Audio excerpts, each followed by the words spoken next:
welcome. Here we are again, back at the kitchen table on this 14th day in July 2022 at noon here. We're using a different feature nowadays, so we're streaming both live on Facebook and YouTube on our channel via StreamYard. So thank you very much. So definitely join us for this conversation. Always appreciating those of you who are joining us now or later at a different time. Now you could actually be joining us uh, virtually on the two different platforms. So you don't always have to log into your Facebook account anymore. You could definitely come in through YouTube as well on our channel.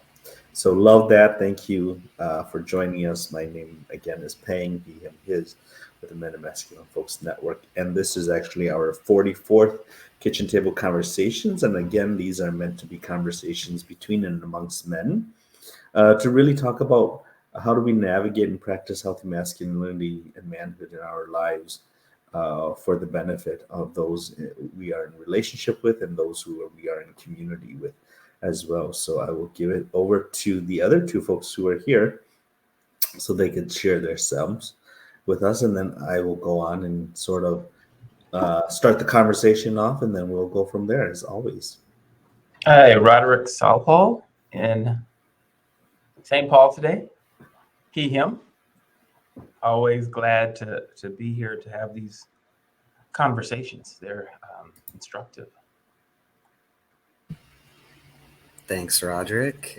Good to be with all of you again. I am Sean Hayes. My pronouns are he, him, and his, and I am coming in from sunny Duluth, Minnesota today.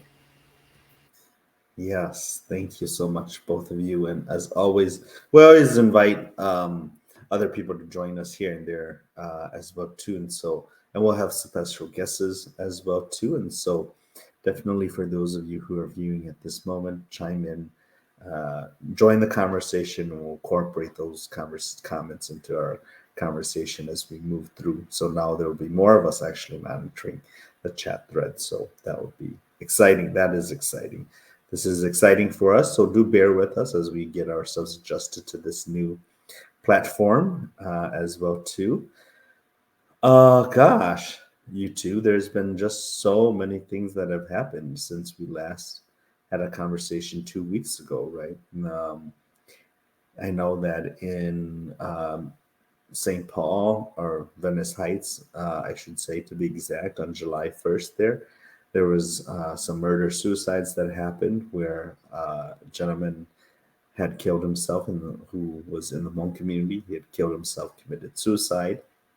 And then later that afternoon, his wife drowned their 3 children, and then she had killed herself as well too.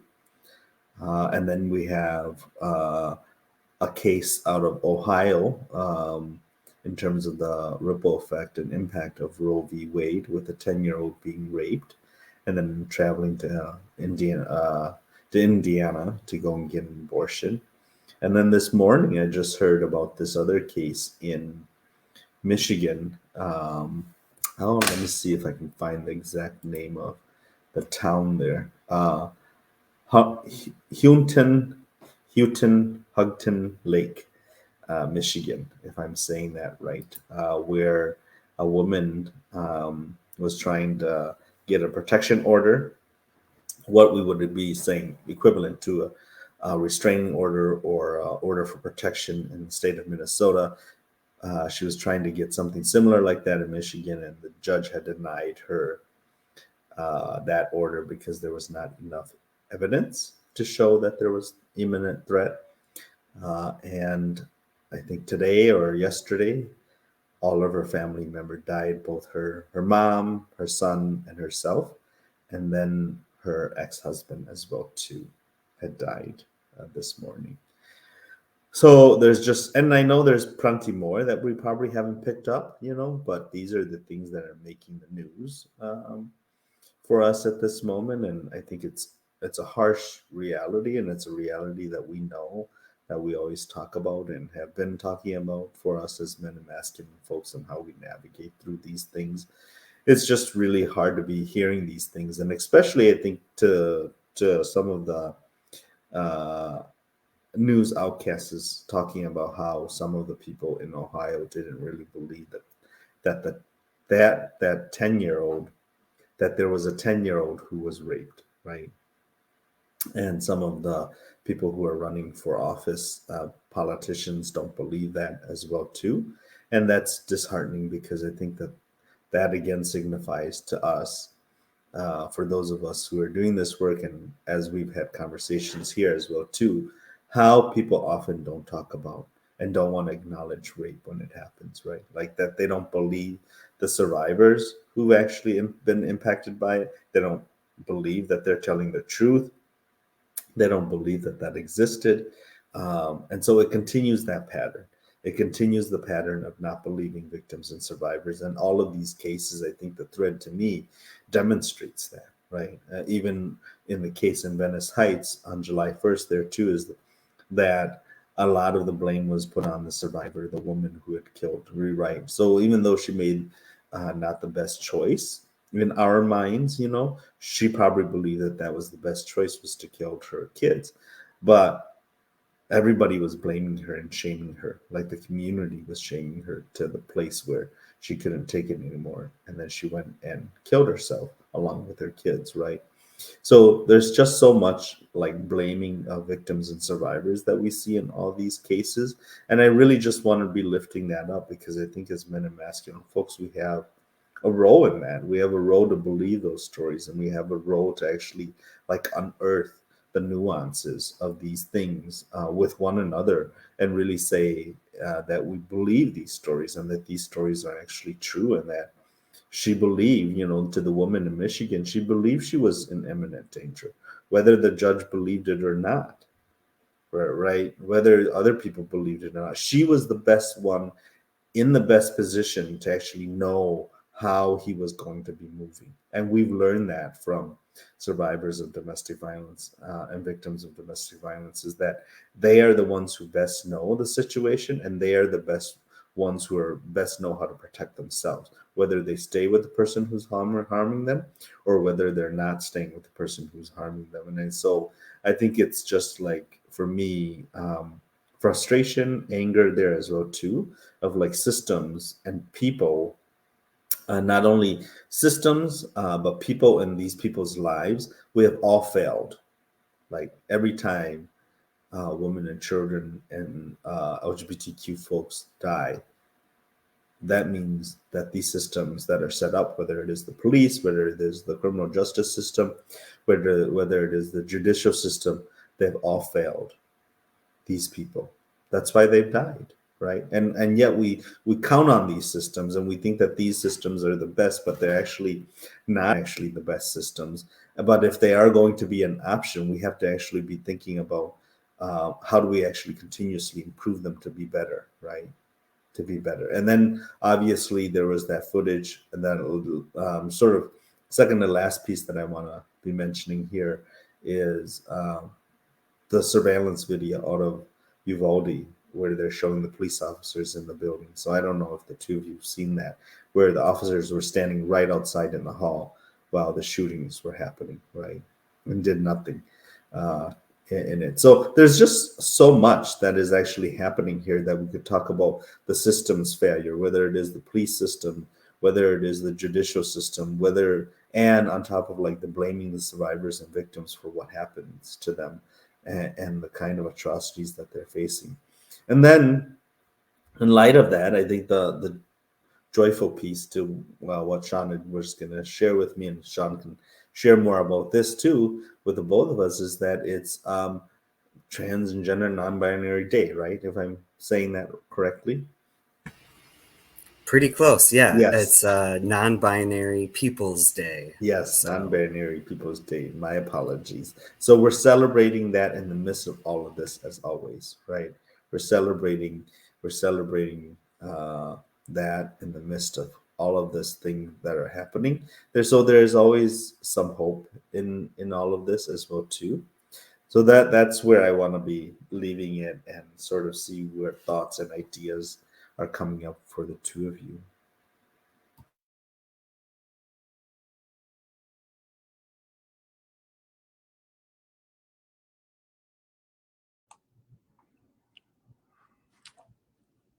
You know, it is it's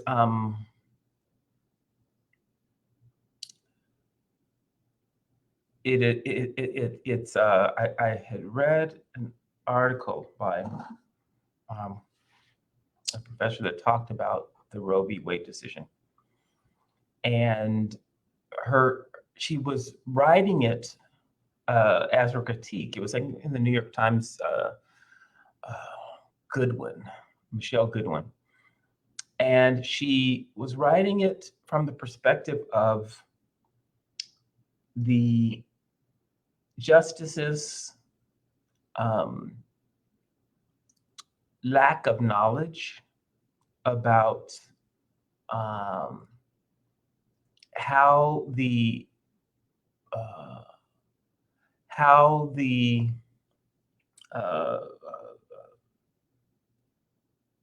where the Constitution very deliberately protects the bodies of women. She was talking about it in terms of the fight about Black women's bodies, in particular with regard to being raped and bred in slavery, and that the outlawing of that in the Constitution was not absent the conversation about women's rights to control their bodies.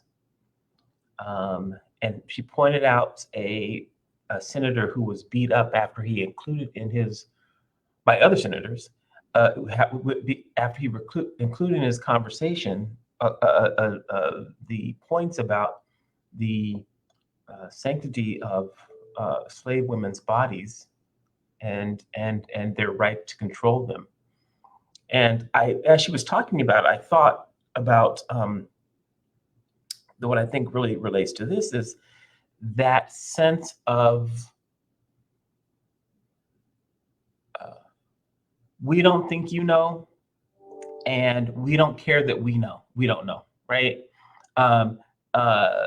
In part by saying we know better than you do, when there's all sorts of historical facts to the opposite, to say, no, you really don't know.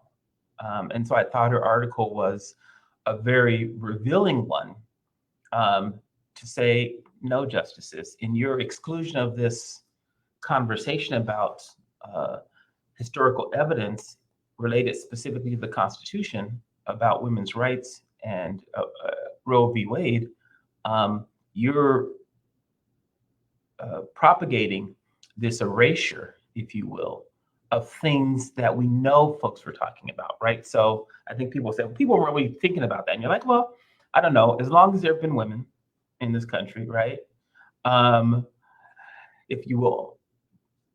And the conversation about their right to do with their body has been sort of ever present. And it's just, as you were talking about those instances, it was just disheartening to think how that passes as knowledge, if you will, when it's clearly a lack of knowledge, to discredit the person closest to the harm from knowing something about it. And last point, it's also interesting, and I think we talked about this before, in this sort of stand your ground places in this country, where it is the person in imminent danger is always the one who knows, right? That's what people go through. They're like, nope, you protect yourself because you knew. And as soon as it feels like it changes, as soon as this woman or a non-binary, it is like, oh no, you couldn't have known, right? And so it's interesting. There are these two sort of really clear things going on simultaneously, and they don't seem to crash into each other enough.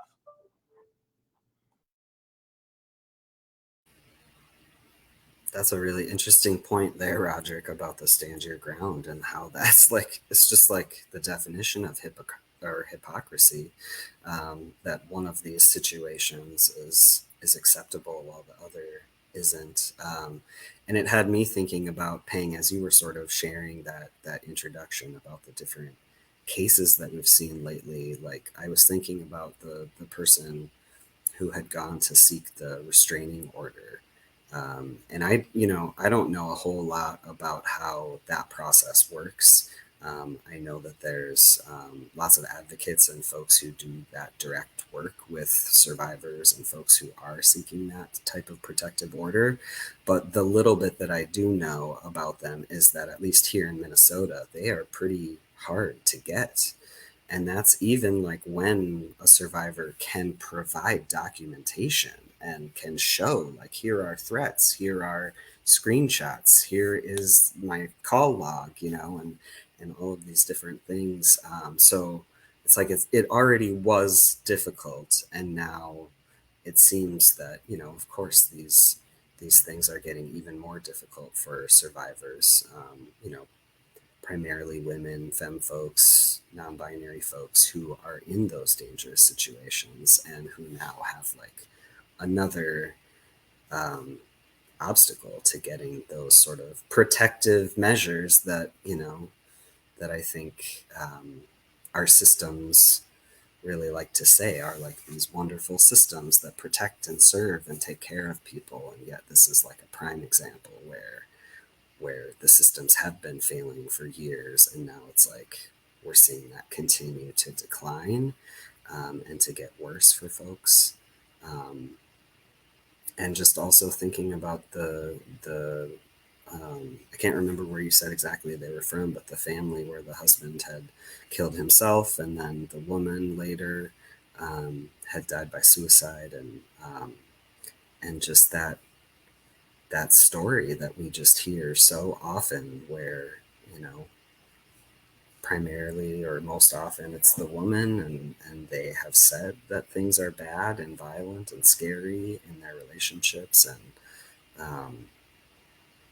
I think in this case, maybe it was more so about the community not believing in her and not taking that seriously, when we also see, right, that the systems already aren't taking care of us. And so then when your community as well doesn't come through and creates even more of that pressure and that violence and intimidation and shame for survivors, I think, what are the options that we're leaving these folks? Do these people have access to services or domestic violence shelters or advocates near them? I guess these are just some of the questions that are coming up, because we know those services aren't very well funded either in many states. So it's like, what is a survivor supposed to do? What's the right thing to do? And then another question that's coming up in my mind too is like, what would I actually advise someone to do if someone came to me, today and said, hey, I'm experiencing these things right now in my relationship and I'm afraid? It's like, yeah, where would I send them? And I think for someone like me who does this work to be thinking like, I need to reimagine or rethink about what those answers are, or maybe double down on some of the services that I know are offered here in Duluth, and like make sure I know, like, hey, this is a place, PAVSA is a place where you can go and get those resources. But I also think about men and masculine folks who maybe aren't a part of doing this kind of work, aren't familiar with what's out there. And, so what does that look like for us to actually to hear those stories, and then to help? Like, what does that look like? And I think it's probably different in every situation, but just some of what's coming up for me right now. Yeah, I think so much of what you're sharing there, Sean, that is, as you were sharing and Roderick was sharing as well too, reminds me of all these cases that I worked with over the years, and a few cases coming to my mind about like how the systems, meaning the criminal justice system, the police system, the social service system, this child protection system, have actually failed these cases. Right. One in particular, about a year ago, I think there was a woman was killed about a year ago, if I'm not mistaken, in Ramsey County, and she was always interfacing, meaning always interacting with the systems, but nobody caught. Nobody caught that there was domestic violence happening. People couldn't, like, the system's hand at times were tied or whatever the case may be. and she died at the end, right? Or I remember years ago, um, 10, 20 years ago, there was a case. I forgot what the woman's name was, but she had done everything right. She had done everything right. And in the end, she was still killed along with, I think her fiance or her boyfriend were killed. Set up alarm systems, had a safety plan, had the order for protection in place. All of those things. She had done everything right, right? I worked with advocates. What it says to me when these things happen, as you were sharing, Sean, is that what's our role in this as men and masculine folks? What's our role to our buddy and our friend when he's pissed off, he's off the hook, he's like, this is all that I'm gonna do, this is what I'm gonna doing. I'm sure there were plenty of men who were in the life of that Hmong man on July 1st who was gonna commit suicide in front of his family as a way to control his family and as a way to make her suffer, meaning his wife suffer for the rest of her life for not loving him enough, right? Because it is an act of power and control. It is not an act of suicide by itself only, right? For us as advocates who've been doing this work. What could we have said if we were his friend? To the man in Michigan who went and killed his family, what could we have said to him if we were his friends or if we were his family member and we knew he was on this brink and we knew he was making these kinds of threats to commit suicide, right? Because he was saying that, and she had said that to the court, and the court said that that is not sufficient evidence in terms of her life, right? Right. What could we have said? And even to the man, to the 27-year-old that committed rape on that 10-year-old, if we were his friends, what would we say to him? What should we be saying to him? What can we be saying to him? It might have made a difference in all of this. So the prevention part of it, I think for me, in all of these conversations, when in fact all these systems are to be blamed and they should have a responsibility in it, there's actually a preventative part in here.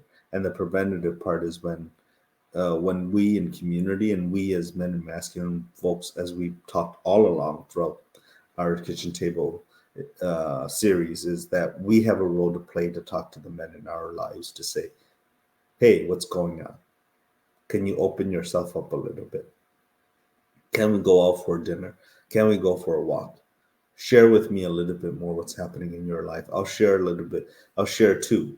You're not going to be only. And it's okay to seek help. It's okay to go and get help if you're thinking about suicide.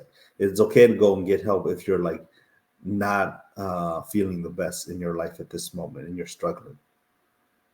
Could those things have prevented the rape in Ohio, the murder and suicide in both Michigan and in Vadnais Heights in Minnesota? You know, I think that they could have. And I say that to say that I think that what I've learned from many of these murder-suicide cases, and even cases of rape and incest at times too, is that we knew something was wrong with that person who was going to cause harm. We just didn't know how to engage that person, right? We just didn't know. And so many family members, actually, not a lot of them, but most of them, or very few in the family, knew what was happening, and they just didn't. Nobody reached out to that person. And I think working with people who committed harm over the years, that's what I've seen. Very few of them would admit it, but they would admit that if somebody had probably said something different, reached out to them in a different way, mostly the men, reached out to them in a different way in their life, they probably would have made a different choice in their life. They probably would have done something different. Okay. It's not going to stop everything, but I think that it's so vitally important for us as men and masculine folks to navigate and show up and to see these things in our lives and to see it in the relationships that we have with other men, And to say, if he's going down the rabbit hole, that's often how I describe it. If he's going down the rabbit hole, what's my role in that as his friend? How do I get other buddies, not just me alone, but how do I get other friends to come along, one or two more people to come along, get him out of that rabbit hole, drag him out if we have to, and not in a violent way, but obviously like, in a way where he's agreeing to it as well too, but like checking in on him. Like, how do we tag team checking in on him weekly? Things like that. I think it's going to take that kind of an effort, that kind of emotional laboring that we have to do, that we've always talked about in these in our talks and conversations. It's going to have to take that much work, because we know that the systems have failed. Police system, judicial system, the criminal justice system, all of those things. Orders for protection are not meant to stop bullets or knife stabs or anything. They're a piece of paper. Even when the police show up, the police still have to have some discretion on whether they're going to force the order for protection or not. And we have seen that. I remember one case out in the suburbs. I won't name which one, but out in the suburbs, and a suburban prosecutor was like, well, he wasn't talking about kids. And the exchange that they had because of the order of protection was that they were supposed to only be talking, the person who was committing the harm, he was only supposed to be talking to her about kids exchanges. And in the letter, he threatened to kill her. And she showed it to the police. And the police said, we aren't going to do anything about it because the two of you were exchanging, that it was okay for the two of you to talk about exchanging kids through letters, right? A week later, she ended up dead. And so it's just frustrating. When the system works, it's great. But when it doesn't, which we've seen so many times that it hasn't, what do we do? Right? And we can't keep saying that these systems that we've invented are the only solution. There has to be some other mechanism in community, and there has to be some other preventative thing that we have to be thinking about, right? And so I think that that's where I am at as we talk about these things, and it's frustrating, and I get angry because it's like, what more do we need? And I get angry at some of the men that I work with in the past as well too, and they go and commit harm, and I'm like, why didn't you just pick up the phone and call? Or I have been talking to you. Why didn't you tell me? Right? What didn't I ask you? What question did I not ask you? What didn't I pull out of you? And so it becomes my responsibility to say, what is it that I didn't share or do enough that made you go down that rabbit hole?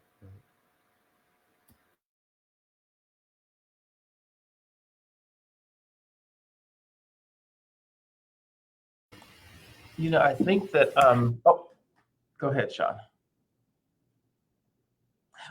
Okay, so a number of things. One, I think a couple of things. One, I think that we have to, in part, sort of re-language our conversation about systems failing, because I think that people go, oh, systems do fail, right? And so there's a little bit, there's some, slipping between the cracks is natural, I think, is what in our society we see as, when I think that those systems are not failing some folks. And I think that sort of reorientating the sense of the system did not fail those, the system, right, did not fail those, there are two, in these cases, there are sort of winners and losers, right? And so the system did not fail those men in those cases, right? They're not failing men, right? And so I in part, I want to try to point that out more, that, how sometimes they say the system is designed to do what it does, right?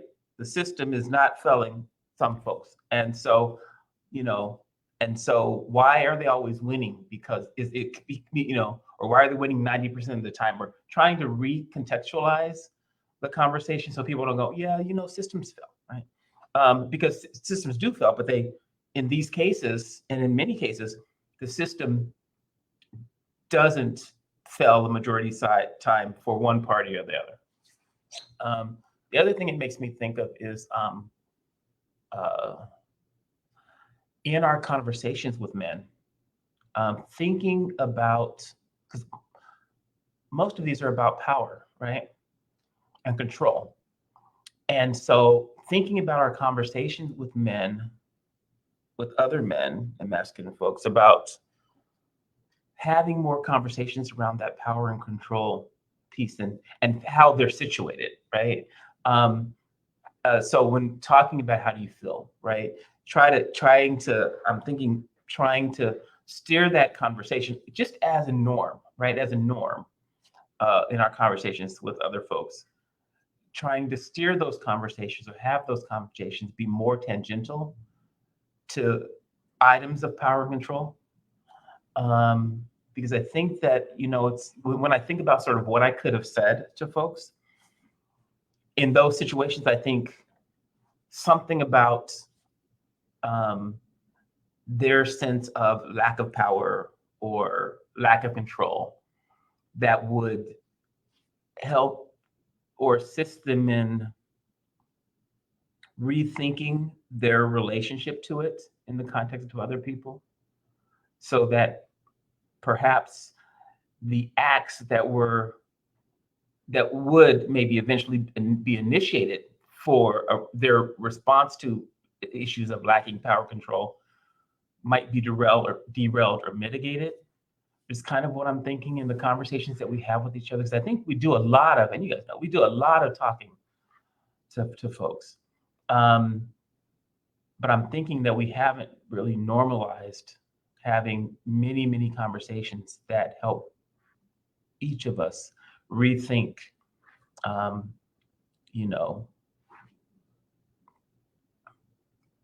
our own connection and deficiencies and related to our sense of having power control in relationship to other people.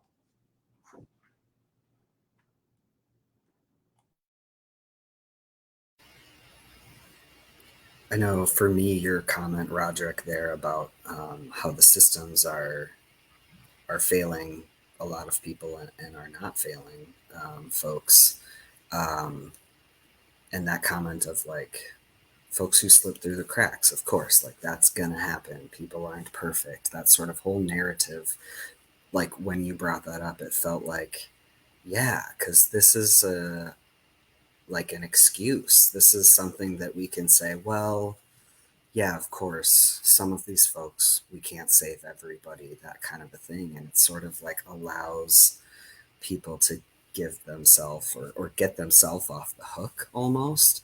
And I feel like that is something that you brought in too, Pang, where you're like, when do we actually acknowledge the fact that we are responsible for our community members, for our family members? Like, because of our connections, like, we are all interconnected in the big scheme of things.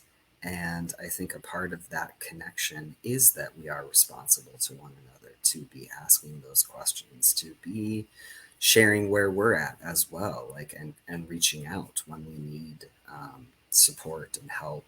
And it's like that responsibility part is kind of, I think, where I see a lot of people kind of get hung up, because they're like, well, of course this is an important issue, of course I want to support healthy masculinity and conversations like this, and then everybody's got all of these other things happening. And so how do they make time to build relationships like this? Because that process takes time. I mean, like, none of the answers, I think, things that we're talking about here are quick fixes, are quick solutions. Like, there's no easy way to fix the system, or it would have been fixed, right? People have been working on that for years and years.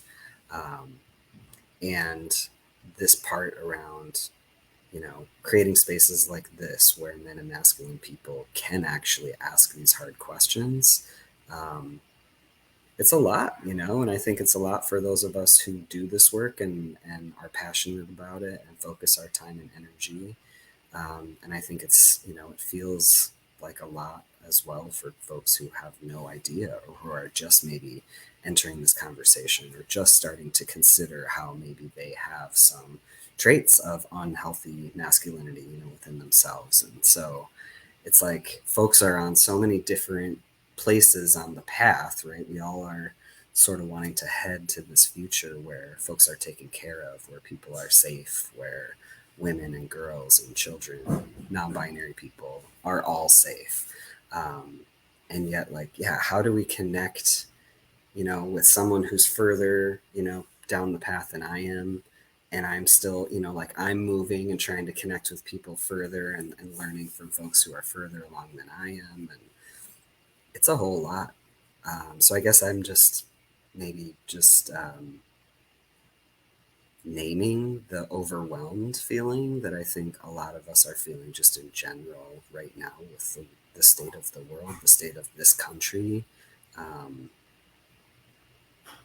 and I think it's so easy to just like be overwhelmed and then to stay in that sort of frozen, like I can't do anything kind of a place.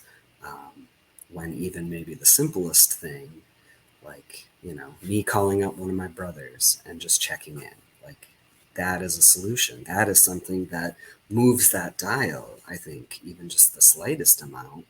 Um, and then maybe he checks in on his buddy, you know? So like how do we not like sort of lose faith and hope, um, and continue like, yeah, taking care of ourselves and taking care of each other too in that interconnected place. You know, I was thinking that to both of what you were sharing. And first, you know, I appreciate, Roderick, you lifting up and naming that the system works for those who it's intended to work for, you know, and we frankly know that. So I appreciate you being able to actually name that and put that in context to the system failing for those who actually it doesn't work towards and for, right? I think that, you know, so much of what we talk about and so much of what we have conversated about and have discussed over time, we don't all have the information. We don't all know everything, right? And sometimes we frankly don't need to know everything and don't need to have the right terms or don't need to have the right. I've seen some very beautiful things that happen in community when men have reached out to one another without having the kinds of conversations we have with, you know, just because they're concerned about their buddy, just because they're concerned about what's happening in that person's life or whatever, and they're like, hey, that seems a little bit wrong, I'm going to say something, right? It takes those kinds of things, it takes those kinds of acts and those kinds of practices, right? Because none of us have gotten it right, right? And I think it's always in this conversation that we're having together is that we are in practice with one another. We are in constant practice with one another. And that means that we don't have to have what people say politically everything correct. And nothing has to be quote unquote to that politically correct as well too. To be able to save the lives of people, right? And I think that that's what we have to actually. We were talking about this in this other organization that I'm part of, and we were saying how we need to actually start valuing lives a little bit more. Not only when it comes to suicide, but when it comes to murder, when it comes to other forms of violence, we need to start valuing lives more. People's lives, people's dignities. And we say we value those things, right? But then we create policies and practices that that go against those things, that shut people out, that invisibilize people, that don't allow for people's experiences to thrive, that don't allow for people's full selfhood to emerge, full personhood to emerge, right? And so I think that there's just so much nuances to what we're discussing and talking about. And I've seen a lot of beautiful things, again, like I said, that have happened in the community. I think that there has to be more of, to one of the values within the network and at Men as Peacemakers is that we've got to start connecting a little bit more than what we have. Be more intimately connected in community, be more intimately connected in our own lives, to ourselves, to the people who we're in relationship with. We've got to do those things. And I think that for men and masculine folks, it's so vitally important for us to find our own joy, our own happiness, our own places of sorrow, like within us, not having others name it for us and do it for us, but that we have to find those things for ourselves, right? And so we talk about mental health of men, and suicide is the number one killer of men, right? And masculine identities. And a part of that being coupled with mental health, it is really important for us to actually find and do our own emotional laboring for ourselves and understand our emotions and understand our thought and understand who we are. So it is the healing aspect, I think, that I'm bringing up here that is vitally important to us building connected community and being in practice that is actually healthy, right? Being in practice that is actually healthy. And so it's not like we have to change the entire world. The entire world doesn't need to be changed. Society doesn't, perhaps is not going to change ever in some ways because it's very slow in its change and progression. But we can create those conditions and we can create the environment that allows for that to happen in our own small knit pockets and groups of people that we're with. Right? That is more manageable. That is more tangible. So how do we start creating that in our own neighborhoods, in our own congregations at church, in our own ethnic and cultural communities, and in a smaller subset of that? How do we start doing those things? And I've seen that has worked and that has happened in some enclave parts and points, So I offer that to this conversation as well too, is that there is a need for that, and we need to lift those pieces up as well too.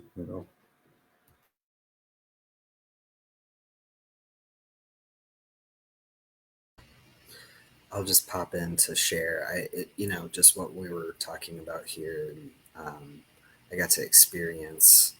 I think it was just 2 days ago, or maybe yesterday, reaching out to some of my fellow dad friends because I had a sort of scary experience happen with our toddler a couple days ago, and my first instinct is always to just hunker down and Google. And my first thought is never to actually ask a dad friend, talk to someone about it. And it just so happened I was in a space with Peng was there and Felix, who isn't able to be here today, but and some other friends who just were able to hear me out and provided some of that validation for the fear that I was feeling and some anxiety, and that made the world of difference.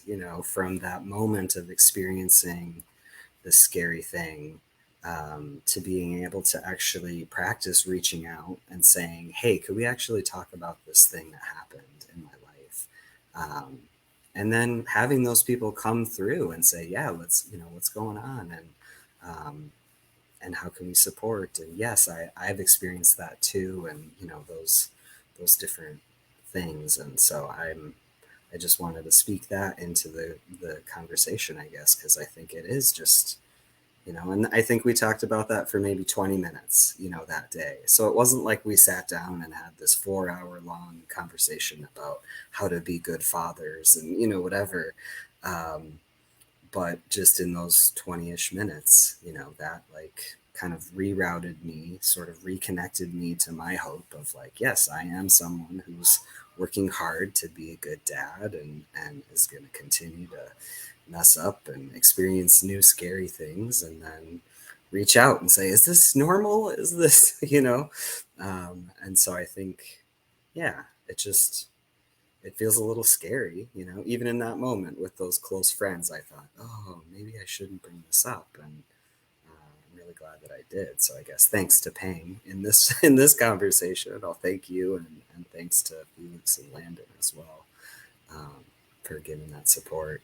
And I know we don't have a ton of time left, but I was just thinking, all of this talk about systems, people falling through the cracks, and I think about my non-binary friends, and that today is a day where we want to celebrate them. We want to celebrate their identities that are so much more expansive, and beautiful and creative and magical than any of us, I think, can even begin to understand.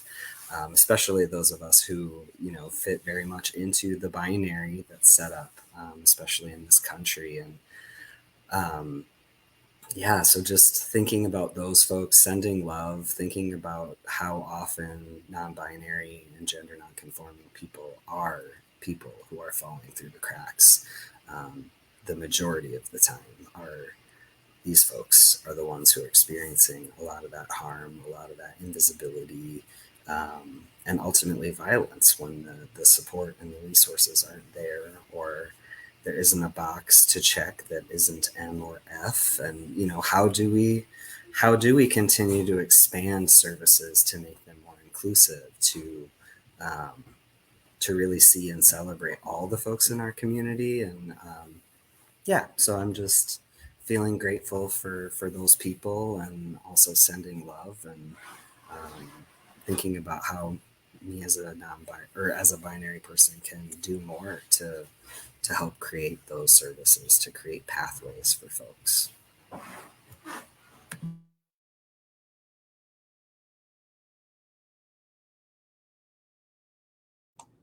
As you were talking, I was thinking, and as you talked earlier, Ping, I was thinking about the both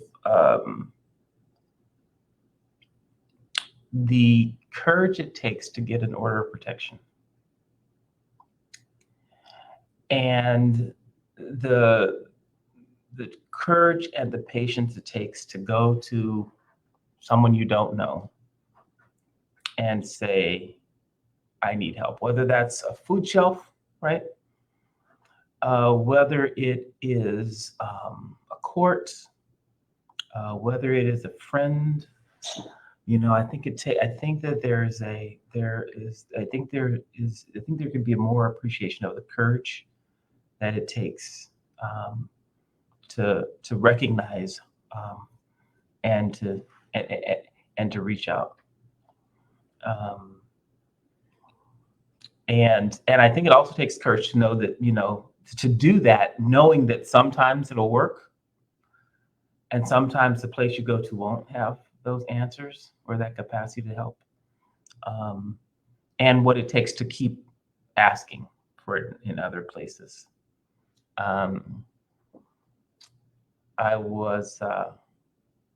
Thank you, Sean, for bringing us back to this day of celebration, because I think that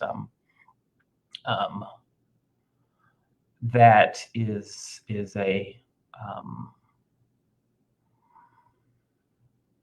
a model, if you will, of the way in which in the larger conversation that we need to learn to have with ourselves and our friends, in terms of how we show up and respond in the world. And so I was like, oh yeah, I need to find a way to celebrate that, right? And to and celebrate and apply, right? Because they're celebrating, right? And then there's this sort of thing about am I applying some of this, right, to my own sort of person knowledge, or am I just celebrating it and then tomorrow I do something else, right? So I think there's this whole piece about celebrating, acknowledging, celebrating, and applying. that needs to be done, and this appreciation, because I think the path really forward for us as humans is a non-binary path, right? Um, so thanks for bringing us back to remembering that today is also a day of celebration amidst, trying to carry some of this other stuff. Yeah, I appreciate that. And I think that, we get some, I know I do, can get up and caught up in the reaction of like what the H is going on here, in this world, and what's happening to us, and what's happening to the people who are most impacted in our communities. And, gender non-binary folks are most impacted in our community, right? And so we see you all, we hear all of you, and we value you all, your lives and your experiences and your issues and who you are, and matters, to this group of people. And we just want to know, I want to also share that I think that it's always been instrumental and important for me to make sure that we are accountable in those ways to the folks who are most impacted in our communities. And so celebrating the fullness of gender non-binary folks, who they are, their life stories, their lived experiences, and the beauty in all of the ways that they celebrate themselves and express themselves to this world and show up in this world, and all of the sacrifices that they have made as well too, and the contributions that they've given to our communities. No one community, I think, is voided of gender non-binary folks, I think, and I believe, and we appreciate that. I know I appreciate that very much, to somewhat Roderick and you have shared as well too, Sean. So we are definitely in appreciation in the midst of all of this atrocity, quote unquote, that's actually happening simultaneously. And I think that that's part of life, right? If any of the learning is that we can both celebrate and be in pain. We can both be angry and be in joy at the same time. And I think that those are just so different juxtapositions that we often don't want to be in. But it is necessary to be in them. And it is necessary to struggle in them as well too. And it is necessary to be navigating them, I think, as men and masculine folks, because that is just the reality, quote unquote, of life, of our present moment, right? We can both acknowledge that there are, I was reading some things about, this will be my last thing, is that I was reading some things about this one friend of the ex-officer in Brooklyn Center there, Kim Potter, and how she had called the governor every day since Kim Potter had been sentenced to jail for to prison for 2 years or so for killing Dante Wright, and that it is both true that she was a great officer in that friend's eyes, that is both true too. At the same time, that it is also true that she had also killed somebody, and that is also true as well too. So those both ands are okay, and it is needed, just the same way as we talk about how some kids will talk about that their father was a great dad, and that is true, and then that he also had killed their mother, and that is also true as well too, and that it is necessary to talk about those things in relationship to one another, and in parallel to one another, and in juxtaposition to one another, and in contradiction to one another as well too, right? It is not one or the other, so we are not voiding one thing when we are saying these people are causing harm. We're not taking the goodness out of them. We recognize that they are good people. We recognize that they are well-meaning people, and yet they have made choices to actually harm, right? And we recognize that as well too in the midst of all of this. That's my last thought on here, but Thank you to the both of you.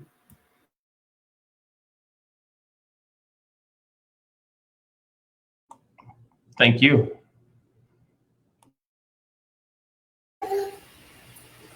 Yeah, thank you.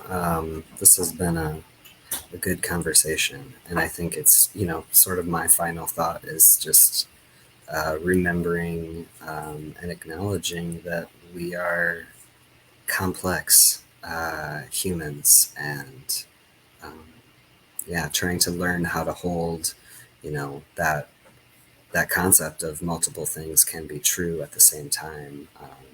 Some that are negative as well as some that are positive. To me, it's just like, yeah, that really speaks to our human experiences as we're, each of us here on this call and people listening. We all have those multiple truths, those positives, those negatives, and yeah, I think it's a lot easier to sort of turn away and not acknowledge that.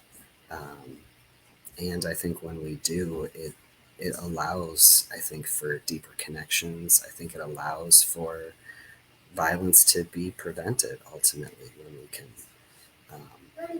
deepen those connections. So just feeling grateful for y'all, for everyone who's been able to join us here today. Pop in for a minute or two, or catch this conversation later after we are off the air, so to speak. So thanks again for joining us for this 44th live kitchen table conversation. Thanks, Peng and Roderick. We're sending love, as always, to folks who couldn't be here today, Serrano and Felix, as well as Ed and other friends. We also want to thank our funding partners, Blue Cross Blue Shield of Minnesota, as well as the Novo Foundation, for all of their support and partnership. And as a reminder, our next live conversation here for the Kitchen Table Conversations will be on Thursday, July 28th at 12 p.m. Central Standard Time. We are very excited to be welcoming our next special guest star, who is an author, poet, and teacher, and recently published a book that is called American Male. And so we'll look forward to meeting with Steve Henn next time on July 28th. So thank you again for all of you joining our conversation. Continue to have these conversations in your homes and your neighborhoods and communities with toddlers too. And we will see you back in 2 weeks.